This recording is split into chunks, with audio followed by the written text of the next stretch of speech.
Kasus dokter gadungan. Loh, kok bisa sih?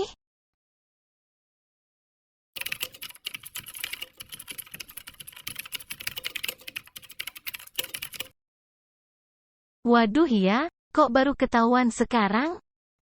Berarti, beliau ini Berikut, kronologinya lebih lanjut. Pada saat itu Rumah Sakit PHC Surabaya sedang membuka lowongan kerja via online untuk merekrut seorang dokter. Agar terlihat meyakinkan, Susanto juga memalsukan foto dari satu bendel data.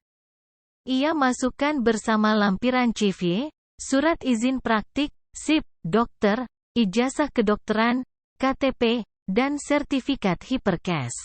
Tak disangka-sangka, ternyata aksinya itu berhasil.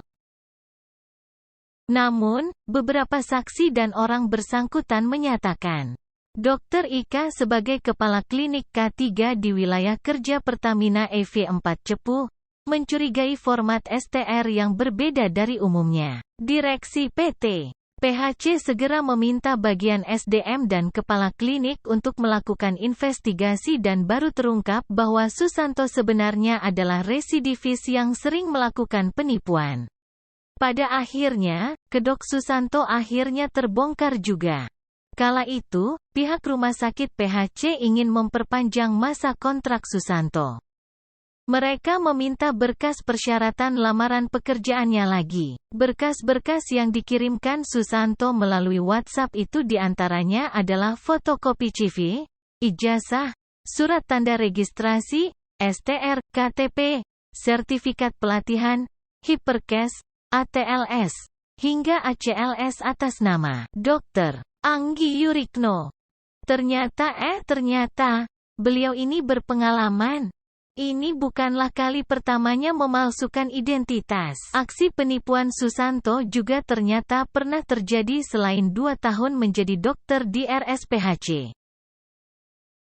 Beni Satria angkat bicara. Beni Satria selaku Ketua Biro Hukum Pembinaan dan Pembelaan Anggota Ikatan Dokter Indonesia angkat bicara.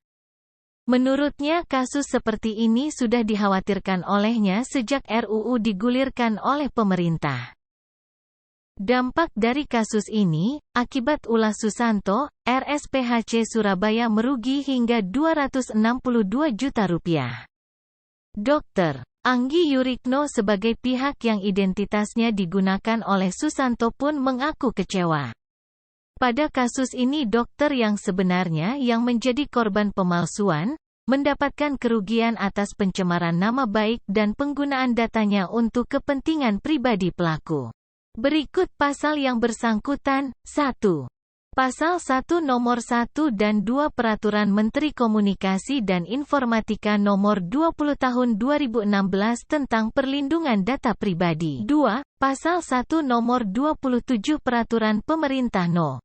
82 Tahun 2012 tentang penyelenggaraan sistem dan transaksi elektronik. Beberapa pelanggaran kode etik yang mungkin terkait dengan kasus dokter gadungan. Pemalsuan identitas, penggunaan gelar dokter atau identitas palsu dapat dianggap sebagai pemalsuan identitas. Penipuan, tindakan mengaku sebagai dokter dengan gelar palsu dapat dianggap sebagai penipuan.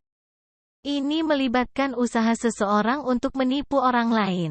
Pelanggaran kode etik profesi, praktik medis yang sah dan etis memerlukan lisensi atau izin yang sah dan gelar dokter yang diperoleh secara sah. Kerugian pasien, jika ada pasien yang menerima perawatan atau saran medis dari seseorang yang menggunakan gelar atau identitas palsu, ini dapat membahayakan keselamatan pasien dan merugikan mereka.